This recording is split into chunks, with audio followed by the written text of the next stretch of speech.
Good evening. Welcome to Wildwood Baptist Church. We're going to start this evening off by singing Trust and Obey. If you would all please stand up, and we'll start by singing Trust and Obey.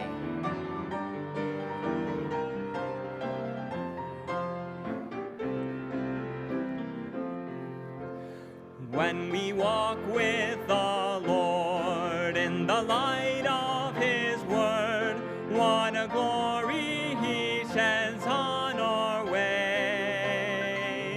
While we do His good will, He abides with us still, and with all who will trust and obey. Trust and obey, for there's no other way to be happy in Jesus, but to trust and obey. Not a shadow can rise, not a cloud in the skies, but His smile quickly drives it away. Not a doubt nor a fear, not a sigh nor a tear can abide while we trust and obey. Trust and obey, for there's no other way to be happy in Jesus, but to trust and obey. Not a burden we bear, not a sorrow we share, but our toil He doth richly repay.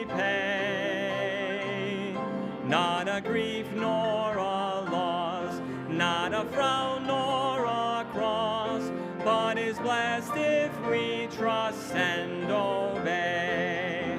Trust and obey, for there's no other way to be happy in Jesus,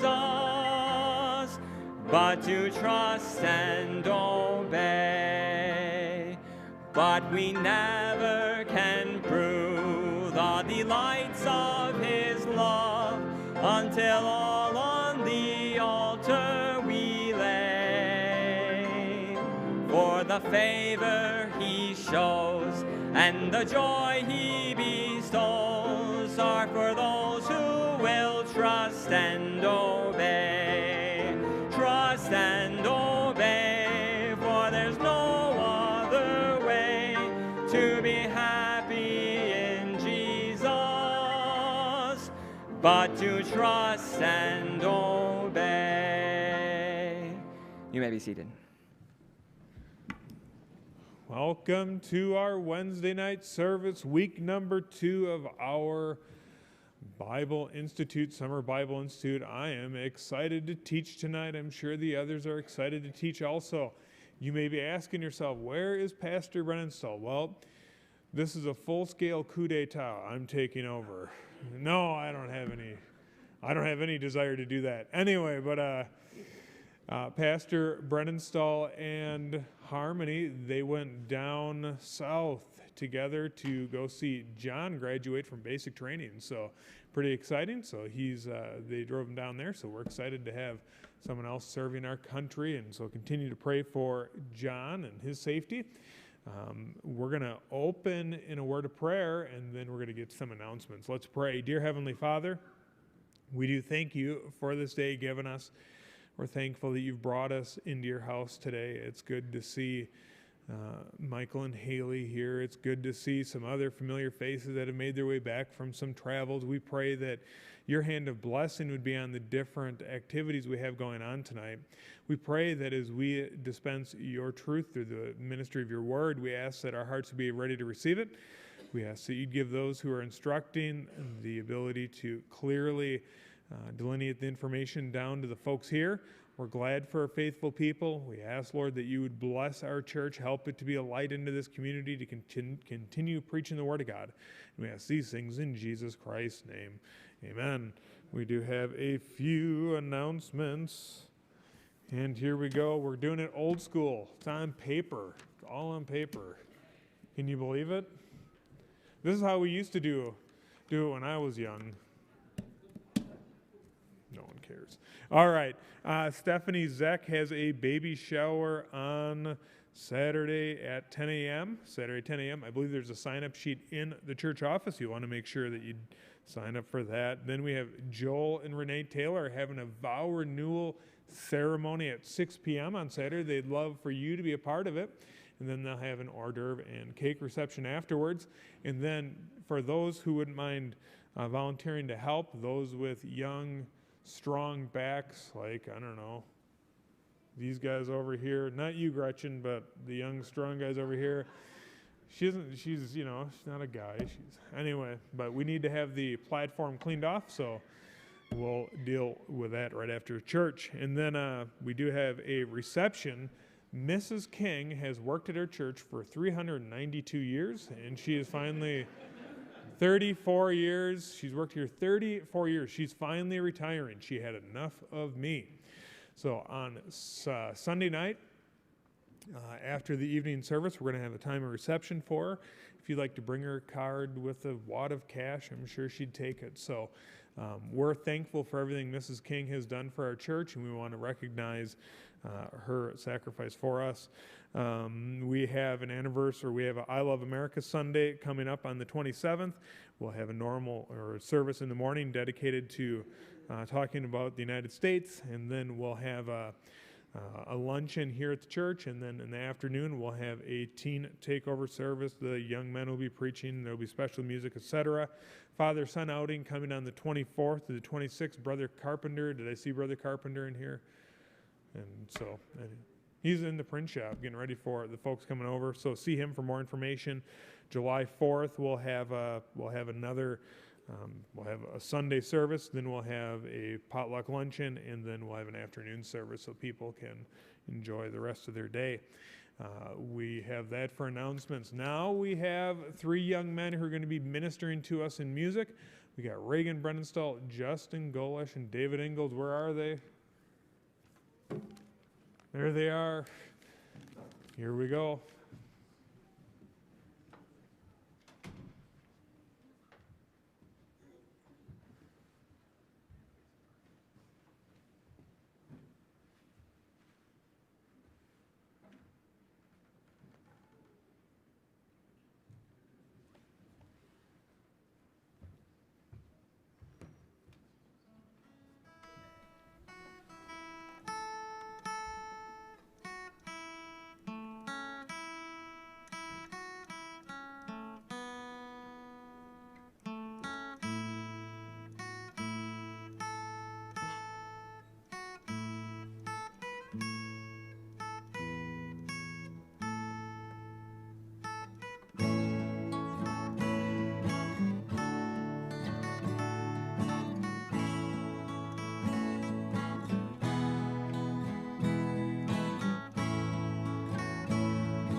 I heard someone was very excited. Gave him a very, very excited little golf clap there. I'm excited to see young men serve the Lord.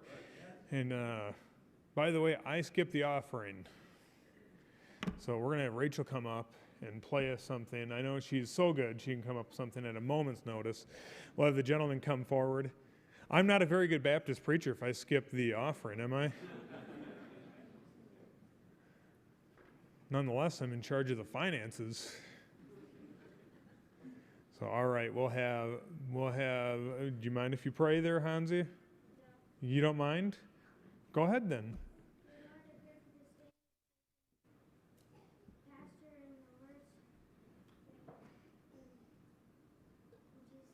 Amen.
At being put on the spot, so thank you very much, Miss Rachel.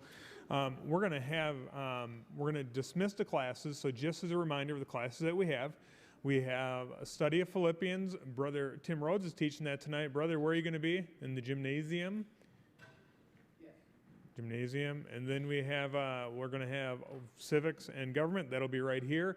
The biblical personality traits, that'll be down in the basement, I believe. Brian's already gone. Then we'll have creation evidence. That'll be upstairs in the teen room.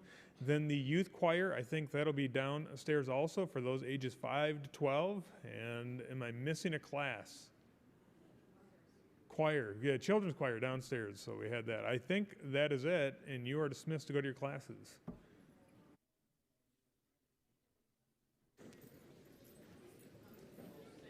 Can you hear me now? You can.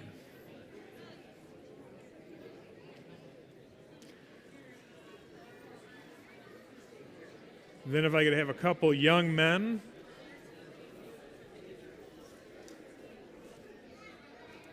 Hand out some of these. Close enough.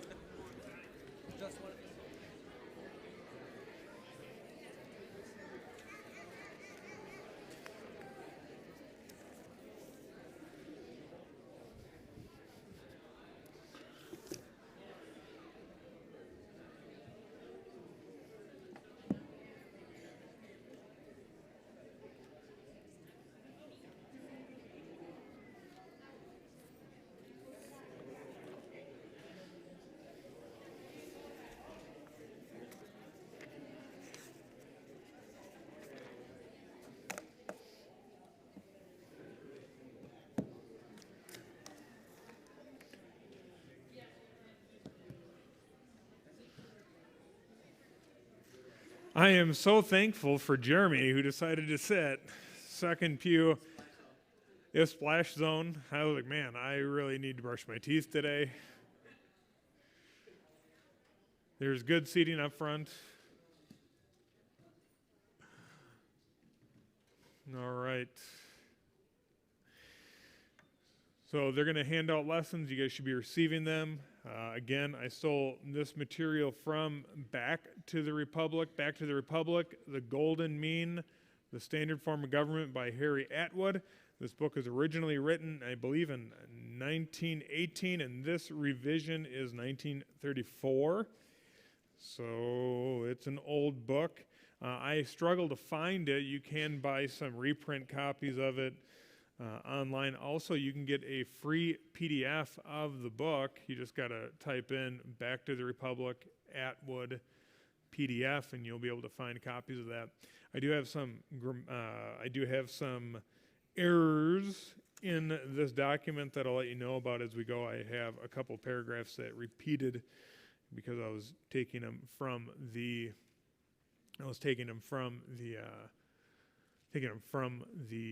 PowerPoint and providing them to you. So we're gonna start here in just a moment. I was hoping anyone here that was involved with the county board meeting yesterday. I saw a star. You'd made comment of it. Could you? I was a little confused. Could you provide at least comment on the Declaration of Independence? Could you help me to understand what that was about?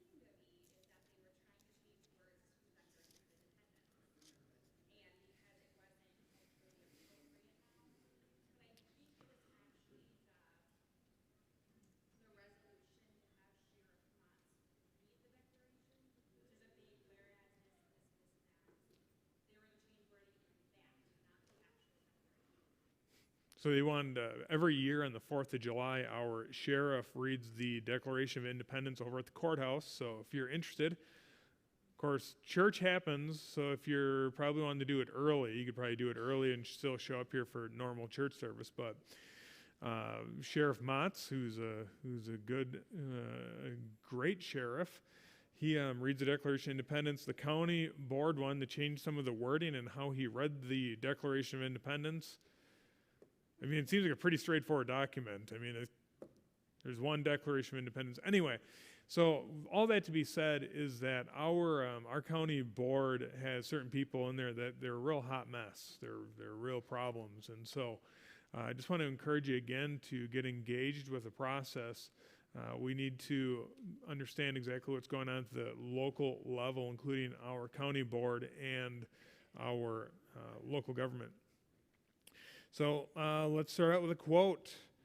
Republics are created by the virtue, public spirit, and intelligence of citizens. They fall when the wise are banished from the public councils because they dare to be honest.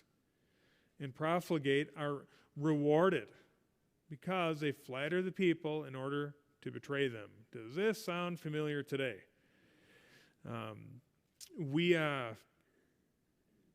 There was a gentleman, and he's gained some notoriety for it. He's from Canada, a man named Jordan Peterson. And there was a law that was passed up there that they wanted people to be compelled to use the preferred pronouns of people. So in other words, if, I don't want to use anyone in here, if Sal wanted to be Sally and Sal looks like Sally, or Sal looks like a Sal and not a Sally, and you'd call him he, as in would be his appropriate gender because there's only two genders, and he'd clearly be one. You'd be breaking the law if you continued to call that person by their preferred pronoun. And so this kind of stuff is making its way through the marketplace. You get to see people demanding to be called different pronouns. Does anyone actually run into that yet? Does anyone actually run into someone demanding that they call them a different pronoun? I haven't seen it, but I've seen it on name tags at businesses. So anyway, it's coming. Our children are going to see quite the world. You get to see this playing out. So before we get to the lesson, just want to inform you again of the Wisconsin Watchman. Here's some information about it. Like us on Facebook. Join us during our Wisconsin Watchman meeting. We'll have some coming up. Come to the next Winnebago County for Freedom meeting on July 22nd. It's on a Thursday night. And run for office. We need more people running for office. The vote for the Declaration of Independence, the wording change, is like 2 votes. It didn't pass by 2 votes. I'm saying not like this wasn't, I mean, this is rather popular in our own county board. There's a lot more of this going on. Get mad. Run for office. I might say something you may not like. That's what we need. We need more of that. So anyway, that's my encouragement on that. And I'll address it again at the end of the service. So, the golden mean. The golden mean, I don't know if you guys are going to be able to read that or not, but it is on your sheet. The golden mean is a concept almost as old as humanity itself. Horace gave the expression to the phrase aurea mediocritas. And so this idea, that word meaning golden mean. The mean that is golden is the middle point or degree, state or activity which avoids the dangers or errors of either extreme of democracy or autocracy by the striking of a well-balanced medium. And so I'm thankful that we're governed by laws. And I hope you're thankful we're governed by laws. There's nothing wrong with that. But it's also a government of the people, not of a certain few. We shouldn't be run by an oligarchy. And so these are some things. So when we're talking about the golden mean, the republic, it's in the middle there. It's the way we balance. And so I want to throw out a couple biblical concepts, and then we'll get to the majority of the lesson. In 1 Corinthians 1 Corinthians 9:25, the first part of that verse says, "And every man that striveth for mastery is temperate in all things." And so when we're talking about temperance, we're talking about God-given self-control. I actually don't like, obviously I don't like any new Bible versions, but the King James has the better translation when it says the word temperance, because temperance actually refers back to God-given self-control. God has given us self-control. It's a part of the fruit of the Spirit. And so you need a citizenry that is actually controlled. Living in liberty means having the freedom to live your life the way God intended by staying under the wings of his love through obedience to his word. In a republic, moral people live in liberty by a guiding law.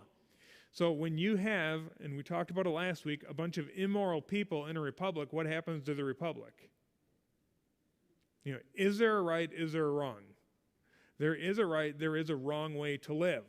So when we're talking about a republic, you actually need to have moral people, people that have a moral compass, people that actually believe something. And so when we're looking at our nation, we need to be temperate in all things. We don't go to one extreme or the other. We're moderate in what we do. That I'm not talking about moderate in politics, but I'm saying we understand that we have a representative government, but we also have law.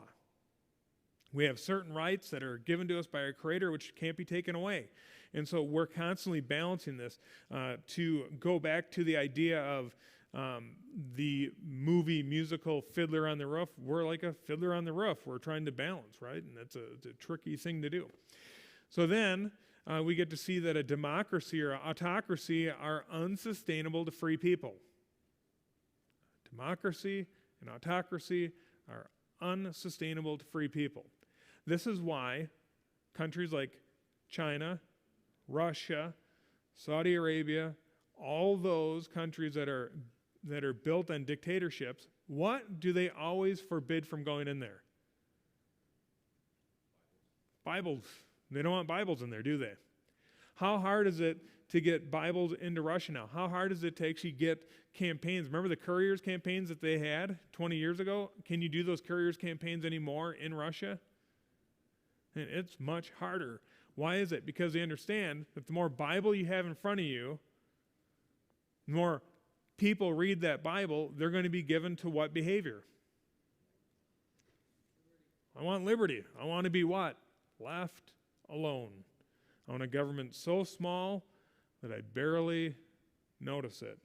And so that is for a free people. Those who do not believe in the freedom, the liberty, the things that are prescribed in the Bible, they happen to want to be ruled. They actually want to be ruled. Look at, for example, the humanistic countries over in Europe. What are they pushing for more and more? More socialism. They're pushing for more control from the government because the government becomes their God. The government is the one that's going to save them. Who is going to save us from the COVID virus? The government. By the way, who caused the COVID virus? And their government.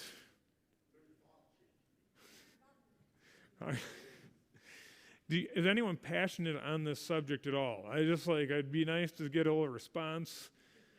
It's the China virus, right? the Chinese government, with their Chinese system and their Chinese labs, developed a virus that got out, intentionally or unintentionally, I don't know, I can only guess. But lo and behold, what do you see? Government causes a problem, they try to fix the problem, and they cause more problems. Anyway, so Luke 6:39, and he spake a parable unto them, can the blind lead the blind? Shall they not both fall into the ditch? When you're having the government lead you, a godless government lead you, what is going to happen? You are going to go into the ditch. Left, unfettered. I remember saying it to my wife a year and several months ago, right when the COVID shutdowns and all that came to be. I told my wife, I said, we'll be $30 trillion in debt before this thing ends. And you know what we're getting dangerously close to? $30 trillion in debt. Who remembers the first trillion the United States was in debt? I remember the second trillion. I remember that being a huge story when we hit $2 trillion. I remember it was a huge deal when it was $10 trillion or 20. We are $30 trillion in debt. When you have government running the show, we got a problem, don't we? It's a government by who? By the people. The first words in the preamble of the Constitution is, or are, we the people. We the people. All right. Let me get to the lesson. I have the next two paragraphs in your paper. They're duplicates, so you can skip the second one. In the study of any science or any problem, we can learn much by observing the laws of nature. If in sowing grain we use too little seed, the crops will be small. If sufficient is sowed, the best possible crop result. If too much is sowed, there will be no mature crop because the plants will be too crowded to secure the proper nourishment, light, and air. Again, if too little moisture falls upon the soil, you have a drowned out and little crop. If sufficient moisture, the best crop. If too much moisture, the field is flooded, the plants rot, and you have no crop. Brother Bob, what problem do you have right now? It's dry. There's not enough moisture. And so you know that if you have too little or too much of something, it's a bad thing. So think about it from a biblical standpoint. God has given us 5 normal desires that we have to work through. We get thirsty, so we do what? Drink. And if you drink the correct stuff, it's good. If you drink the bad stuff, it's bad. You get hungry, so you do what? Eat. And how much should you eat? Too much. When we went over to Israel, they had vomitoriums in the Colosseum, so the people would party so much they would expel what they ate, and then they'd go back for seconds. That's a lot of eating. Then you got not just drinking and eating, you got sleep. Is too much sleep a good thing or a bad thing? It's a bad thing. Now, teenagers have a way of sleeping till the crack of noon. I understand that. I get it. They don't always like it when Dad wakes them up by turning on and off the light. Too little sleep, you can't run on either, can you? You need to have the right amount of sleep, 7, 8 hours. And then you get to see procreation. God gives us a desire for the opposite sex so that we populate the world with little children. And when that is in the right context, under the guides of marriage, it's a terrific thing. When it's broken and outside the guides of marriage, it's a terrible, awful thing. When it's perverted through homosexuality and bestiality and all those other things, it's a terrible thing. When it's in the right context, in the right position, it's a great thing. And so then we also get to see dominion. God has given us a spirit of dominion. God wants us to have dominion over the earth, and dominion's great, but when dominion leads to cheating because you have to win at all costs, that's a problem. And so in much the same way, when we look at things like water and fire, we get to see that play out the same way. So too much water, you're going to flood. Too little water, you're going to drought out. Fire when it's cooking your food is terrific. Fire when it's burning down your house or burning you alive is a terrible thing. And so in life, we get to see that God balances things. He separates things. He separated the day from the night. He separates the wheat from the chaff. God is a divider, not a uniter in a lot of ways. The unity is actually in Jesus Christ, but there is a decision that must be made. So let me walk through the rest of it here. So there is no sphere of activity do we find the dangers of two extremes more disastrous, and on the other hand, the value of the golden mean more beneficial than in the realm of government. Too little participation by the people means autocracy, which results in tyranny. On the other hand, too much participation by the people means democracy, which results in mobocracy. I want to say we can see that play out now, right? Do you think Christians need to be more engaged with what's going on with our government? I'm preaching to the choir a bit, but what I'm saying is that we have ceded our voices to the liberals. Because you know what you guys are doing? You guys are here on a Wednesday night. And you guys will be here on a Friday night or a Saturday night. You guys will be here during a Sunday. You'll be here during the day working on the building. You'll be on mission trips. You spend most of your energy here because you are here to serve your God. The leftists, the liberals, the Marxists, they're going to serve their God by working in government. And so we have to make sure that we have a voice that's being heard and participating in the process. Otherwise, they're going to make rules that we don't like. Changing the words of the Declaration of Independence. Give me a break. And so we have to be involved in the process. All right. Aristotle made the most valuable contributions of political science that were made prior to the founding of this republic. He was the first writer to undertake a classification of the forms of government. As a philosopher, he knew that there must be 3 degrees for an accurate classification, and he divided governments into 3 forms. He knew that there should be 2 extremes, and a form corresponding to the golden mean, and in the realm of government as in the other field of activity. And so he named democracy as one of the extremes and defined it as a government of the masses, but the standard form not having been evolved. The golden mean not having been worked out in his day could not include the republic as the golden mean. We don't see the republic fully worked out until you get to the Constitution of the United States, 1788, 89, around that ballpark. And he, therefore, forced in his classification to do what we frequently called upon to do when we cannot find the thing we need, namely, use the best substitute available. And in lieu of the golden mean, republic, he chose aristocracy and defined it as the government of the minority. Now, what's the problem with aristocracy? Well, it's not all bad if you're an aristocrat. Or a crat. Did I say cat? I was quoting Disney. It's not bad if you're part of the ruling party. What's not good about it? You're under the thumb of someone else. It really boils down to another oligarchy. In other words, a party of just one person or limited people who are going to govern the rest.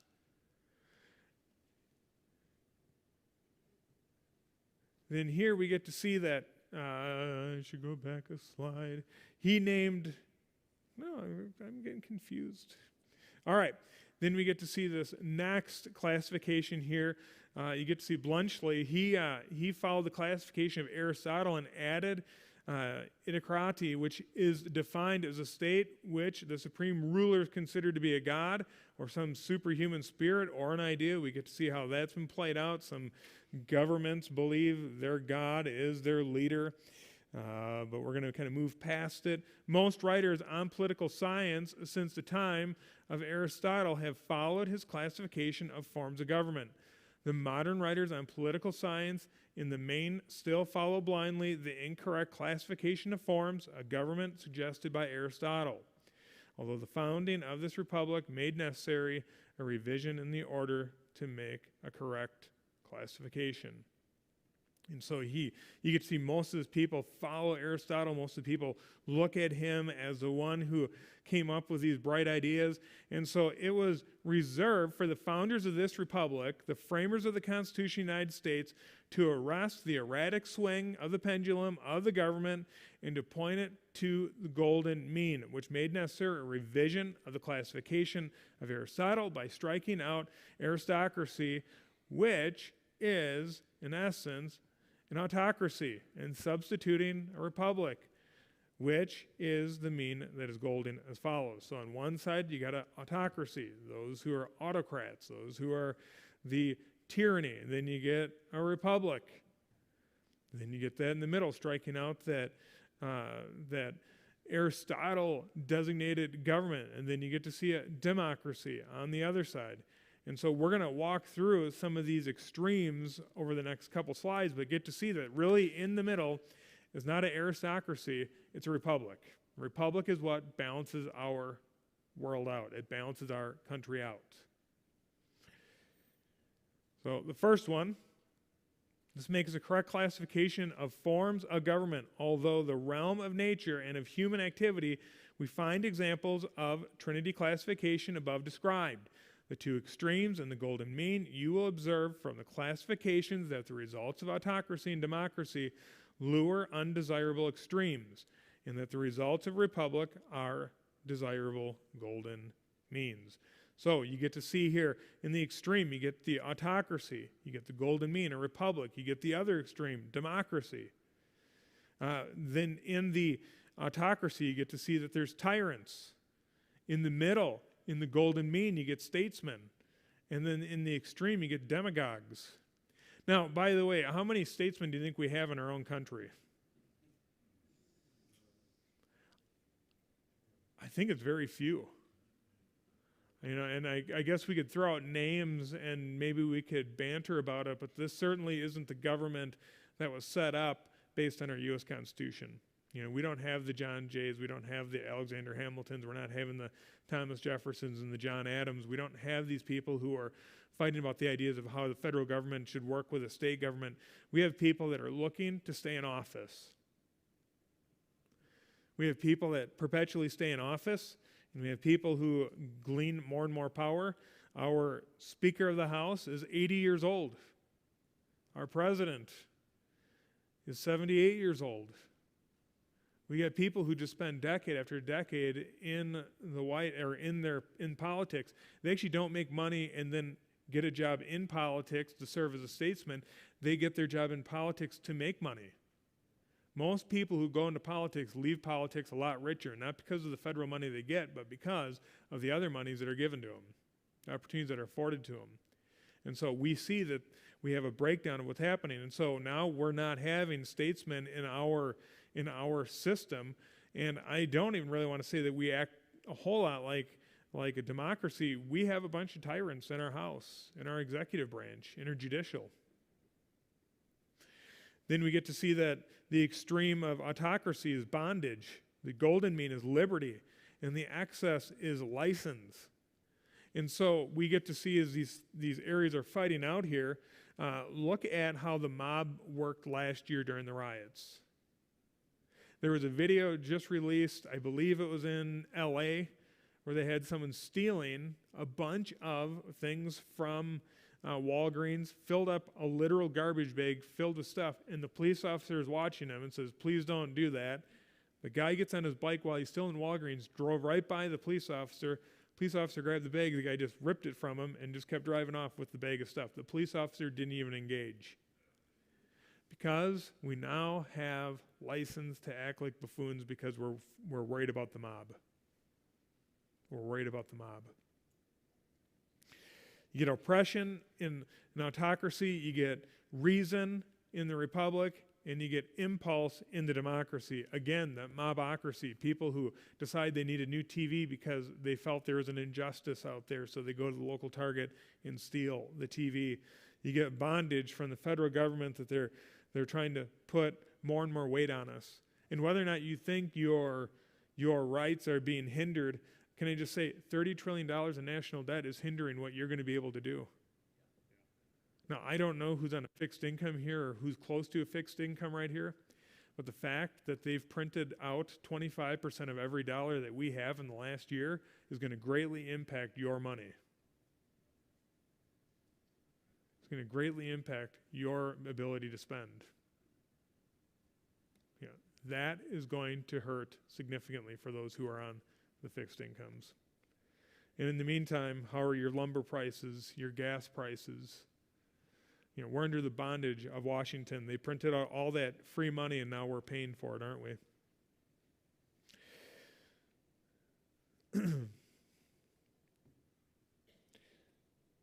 We're going to move down. We're going to see coercion, justice, and anarchy. The government is coercing us to do things. Don Sturtz, I'm going to have him give a story here coming up, but he was talking about how he just wanted to get into New York State. He had to stop before he got into the state to get papers. So he'd go in because of COVID virus. Make sure he wasn't bringing it in. I mean, all these crazy things. State to state, not letting someone in because they didn't have the proper paperwork. What does that sound like to you? Coercion. They want you to get the vaccine. Now, I am not making any judgment on anyone who's had a vaccine or not had a vaccine or whatever. I don't really care what your personal choice is. I just want it to be your personal choice. I don't want the government forcing or compelling that on you. An autocracy coerces you to do it. Republic believes in justice, that things should get taken care of, and then you get to see the extreme, you get to see the anarchy underneath. To move forward, we'll go to the next slide. We get to see that the law of degree also applies to the form of government. The more extreme the autocracy, the more vicious the government, and on the other hand, the more extreme the democracy, the more vicious the government. But the more strictly the republic is adhered to, the better the government. Think about that. When our republic is well thought out, when our republic is well adhered to, what are you going to see? What are some things what are some of the fruit that's going to bear? I'm going to throw that one out. A republic that's run well, what's some fruit that you're going to see?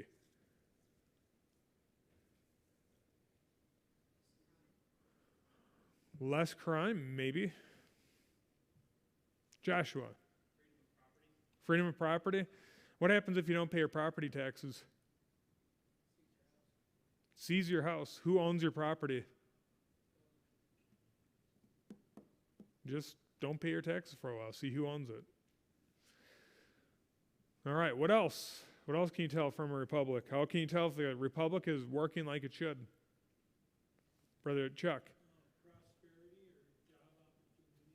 Yeah, prosperity, more job opportunities. In fact, it'd probably be encouraged to have a job. You probably won't get an extra money from the government to sit at home. Brother Bart. Little government. Do you think our government's too big? I have no idea what's going on, but I go on a walk down Oregon Street and I just see random concrete things coming up, parts of the sidewalk, and they're going to refill it. Man, those contractors must just be rolling in the dough. Look who the largest companies getting money from our local government, and over it's these construction companies. Man, you smell the government burning money. What else?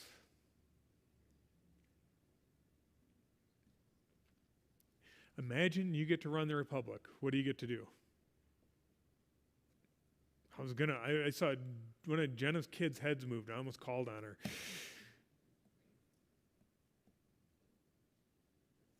Ginger.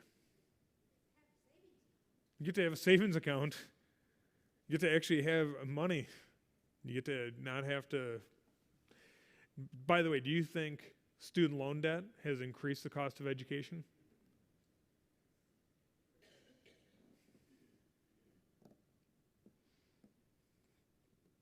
Would I have the government telling me if I can have a gun or not have a gun? Would I have the government attempting to try to tell me that I must register a gun? Would I have the government telling me whether or not I can say certain words? So I want to say, if we had a true republic, and not this mobocracy, which you get to see in the cancel culture, and not the suppression of free speech that we're starting to see from the federal government. We're seeing both sides kind of coming in at once.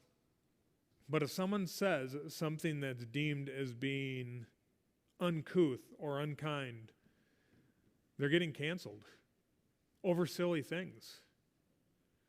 Actors, and not that I care a whole lot about actors and actresses, but Hollywood is trying to shut down those who have any sort of conservative voice. Bob. Canceling anything that's truth. If they could shut down churches, would they? They want to look at Canada right now. They're still arresting pastors. So, and just get arrested this week.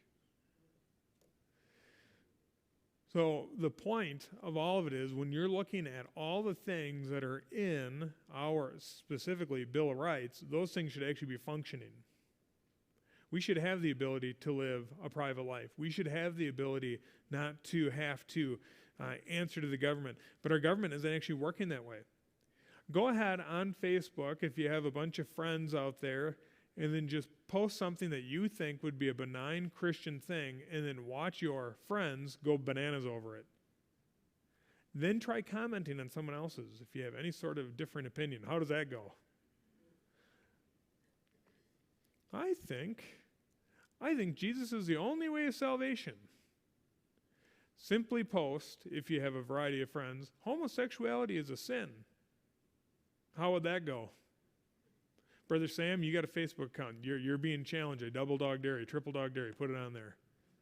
It's truth, Sam. But maybe it would be less issue with him because he got a lot more Christian friends. But if there's a variety of people there, Sarah Schertzer, she's got a bunch of lost classmates from years gone by. She puts anything on there that's even mildly a tenth of a degree controversial in what happens. It's getting attacked. Secondly, you're getting fact-checked all the time. Post something about vaccinations. What's going to happen? Post something about COVID. What's going to happen? Post something. You will get fact-checked consistently, which doesn't actually mean for more fact-checking. All right. Here we go.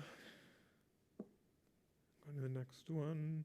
All right. The law of degree also applies. Law of degree also applies to a form of government. The more extreme, I already mentioned this one. I'm getting old. All right.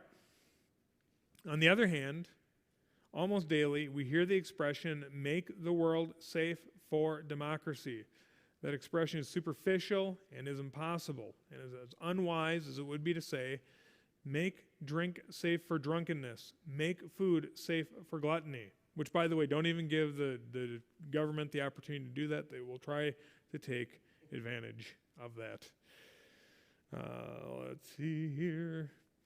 And then we cannot make the world safe for democracy, nor can we make the world safe through democracy, because democracy itself is one of the most dangerous things in the world. A proper reply to that slogan is that the First Republic, the United States, made a nation safe for the first time in history and helped make the world safer until we modified the Republic by adding the elements of democracy. Do we allow for mobs? Let's go back to last year. Were churches being told they should close? Specifically California. We had nothing compared to other states.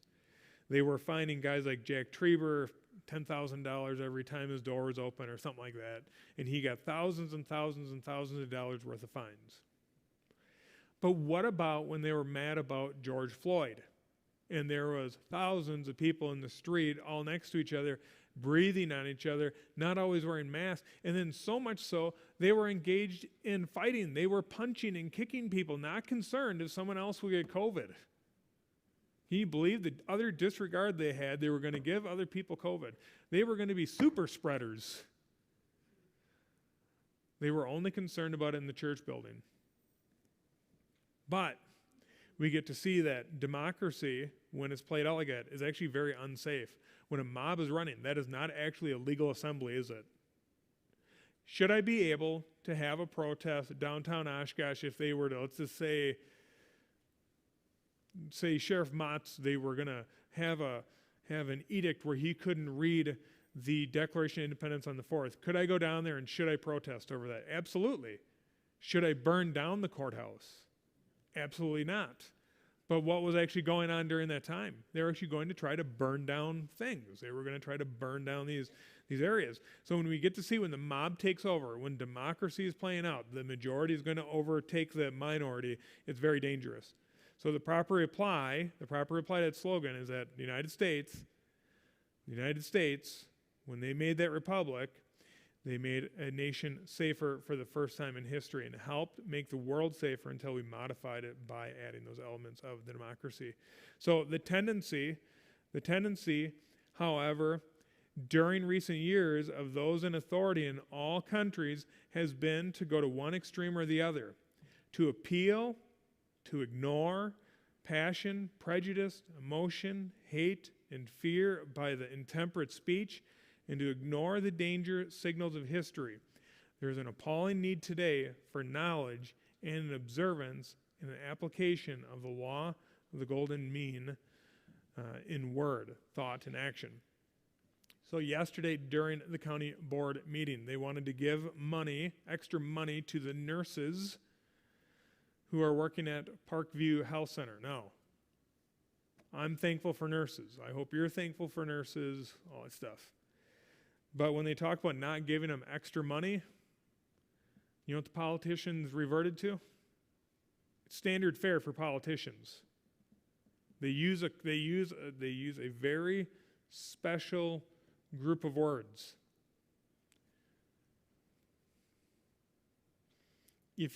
We'll use other examples. If you vote against Obamacare, what's going to happen to people? People will die. People will die. If we do not give money to the nurses at Parkview Health Center, what is going to happen, Jeremy? People are going to die. If you do not enforce COVID restrictions, what's going to happen? People will die. This church, if you don't all mask up, if you don't socially distance, if you don't do, you know what's going to happen? People will die. And every time the government intervenes, they give you the fear of someone is going to die. I don't want to break it to you guys. I'm sorry. I don't know how many people are in here right now. It looks like we have about 50-ish, maybe 60-ish. I'll start with you, Brother Allen. Sorry, Brother Ives. You are going to die. Jacob, Brother Arun, you're going to die. What is going to happen to each and every one of us? We're going to die.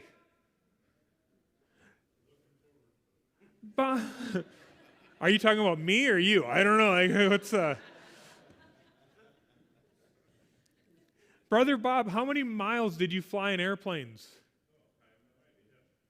Probably millions, probably literally millions of miles that you flew in airplanes. You know it's dangerous. You know what could have happened to you? He could have died. Jacob, he flies in these little planes, little death traps, little coffins with wings on them. You could die. And then he's going to teach other people how to die. Alan Ives, how many miles have you driven? How many churches have you been to? You've probably driven through snow. You've driven through rain. You've driven through dangerous, slick ice. You've probably done all sorts. You could have died. And over and over and over, we have done things that could lead us to die. I'm not kidding you guys. I'm being transparent with you. I went to Chick-fil-A one time and I had 4 Chick-fil-A sauces, 140 calories of sugar and fat, plus the sandwich, plus the delicious waffle fries. Do you know I could get fat? I could get diabetes. I could have a heart attack. And what could I do? I could die. And every day I wake up, I am next to a woman who has good reason to put a pillow over my head, and every day I put risk in my own hands, and I could die. I'm willing to stay in the same house as her. I have children who we're live streaming. I've done some things to. At any moment, they could lose their mind and snap and kill me. I could die by being a parent. Or just by them not listening. I could just have the heart attack. I could just see it, Dad's veins popping out his head. And every day you take risk. Did anyone have a soda today? Did anyone have aspartame in their soda? I did, and I loved it. And I don't care what you say. And I eat, and I love it. You go on a diet, and someone goes, what kind of diet are you doing? Well, I'm doing this diet. Well, I'm doing this diet. My diet's better than your diet. And I don't know, man. Maybe the keto thing works. Maybe, I have no idea. We take risk in every single thing we do. And the government is now acting as big brother and wants to tell you what risk you should take and shouldn't take. You must, there are certain states out there that are compelling children to get vaccinated. Again, I'm not making any commentary on vaccinations at all, because that's between you, your doctor, and the Lord. But when the government tells, like as in Connecticut, that you can't get a religious exemption for vaccines, that's a problem. Because as a parent, I take risks with my kids every day. Look at what I do every single week with my own children. I put them in someone else's Sunday school class. And there could be heretics teaching my children. There could be people who do bad things to my kids, and I pray that nothing ever bad happens to my kids in that way. I put trust into teachers. I put trust into their pastor. I put trust into people driving down the road and not running them over. I put trust in the most precious thing I have. My kids are so precious, and I put trust in a lot of things. I put trust in who's taking care of my wife. I let her come to church here and to minister among you people. I know some things about you people. You people are screwed up. I'm screwed up. Boy, can you imagine if we lived in a world where we tried to avoid all risk? What would happen? Brother Bob, would wings as eagles happen if you were just trying to avoid risk? Wings as eagles would not have happened if you were trying to avoid risk. Would Couriers for Christ, as a representative here, would not have happened if they were trying to avoid risk. Nothing great in this life happens without having some sort of risk. And when I look at people today, they don't want to sacrifice for those things. We want the government to take care of us. Is it the government's job to feed me? Is it the government's job to provide me health care? Is it the government's job to put a roof on my house? Is it the government's job to fix my car? Is it the government's job? The government's job is to protect me from bad people.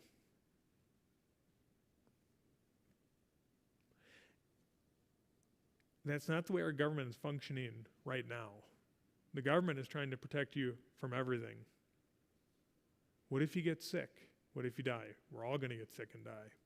And so when we're looking at this golden mean, this republic, when republic is working like it should, when it's on the middle there and we're governed by laws and we have liberty to act within the republic and we have the freedom to make mistakes, the freedom to be left alone, a government that you barely notices around you, when you have all that being built around you and it's functioning as it should, I'm going to have the freedom to take the risks that I need. It's a freedom that you can be as successful as you want to be. Or if you want to fail, you can do that too. And that's okay. There's no company that's too big to fail. We let people fail. Last quote here. Republicanism is not the phantom of a deluded imagination.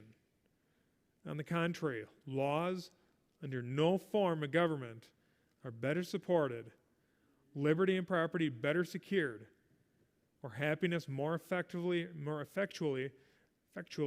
dispensed to mankind. This is what our republic does. It has laws. And we're better supported. We have liberty. Property is better secured. Again, stop paying your property taxes, see what happens. And then happiness when it's in your hands is much better. I hope your happiness is not wound up in who the president is, or even the next one, or the one after that. Our happiness can be found in the Beatitudes. Our happiness can be found in the Bible. And when we're left alone, we have more time to worry about that. And so let me wrap up by just kind of going back to the slide where we talk about Wisconsin Watchmen. Like us on Facebook, I got that. You can join us for the meeting on 7/22. But whether or not you run for office, and I hope someone in this room runs for office, I want to encourage you to be engaged with the process. I am going to message my county supervisor and supervisors and let them know what I think about people will die type rhetoric. I'm going to let them know what I think about the idea of changing the wording in the Declaration of Independence. Those guys are crazy and they need to be met with force, verbally, at the meetings, at the voting box. You guys need to be engaged. Anyone have any comments? Brother Bart? All we're seeing in our country today is actually just a symptom of spiritual root. Every problem we have is a spiritual root. And in 1963, we experienced it just like Israel did in Hosea's day. Hosea 4:6 says, "My people are destroyed for lack of knowledge, because thou hast rejected knowledge, thou also reject thee, and thou shalt be no priest to me. See, thou hast forgotten the law, and thy God will also forget thy children." And that's what we're seeing today, because we forgot our preachers have got to get back to this country. Stop worrying about stuff being political or controversial or offending people or making people feel bad and self-serious. Get back to preach the book and get this nation back where it is. That's what's going to start the pulpit. Without having moral people, without having people given over to Jesus Christ, we're going to have problems, aren't we? What does a dog act like? A dog. What does a cat act like? And if someone says their cat acts like a dog, stop it. Anyway.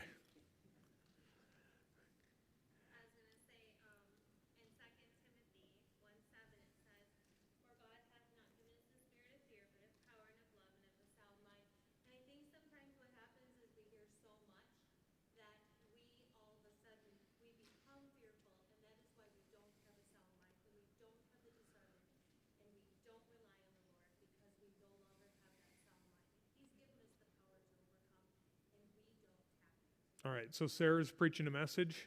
God has not given us the spirit of fear, but of power and of love and of a sound mind. I'm not fearful. I hope you guys are just looking to get involved. I think that's the difference, right? I'm not afraid. Bob said he's looking forward to death. I have nothing I need to do before God takes me away. There's nothing absolute. I mean, God can take me right now. I'm going to heaven. Awesome. But best I can, I want to leave in America. I want to leave Winnebago County. I want to leave the city of Oshkosh. It looks better for my children than it does right now. I'm not trying to build a kingdom down here. That's later. That's not me to do. But every inch, every moment, I'm going to kick and scratch, and we're going to punch back, and we're going to tell people what the truth is. But let me go back to my one thought here. Dogs act like dogs. Cats act like cats. Unsaved people act like what? And Christians should act like what? Christians. So be salt, be light, be engaged, be a voice, be heard. Don't be afraid. You got power. You got the indwelling of the Holy Spirit. You have the love of Christ to share with people the good news of the gospel. Let people know when sin is sin. And then end with that idea that you're going to, preach the word, be instant, in season, out of season, reprove, rebuke, exhort with all long suffering and doctrine. So be patient. We're going to lose a lot of battles. I get that. And I know how I know how that goes. But in the meantime, we got an obligation, an opportunity to promote godliness, whether or not it's through the gospel to those who are unsaved. Let's be noisy about what we do. All right. Anyone else? Brother Joe. I just want to be able to say thank you for putting this class on. One of the biggest things is not understanding is just lack of training when it comes to it. I mean, open to know history about what the world faced before we had America and how our government is so unique in the way that we just don't have it.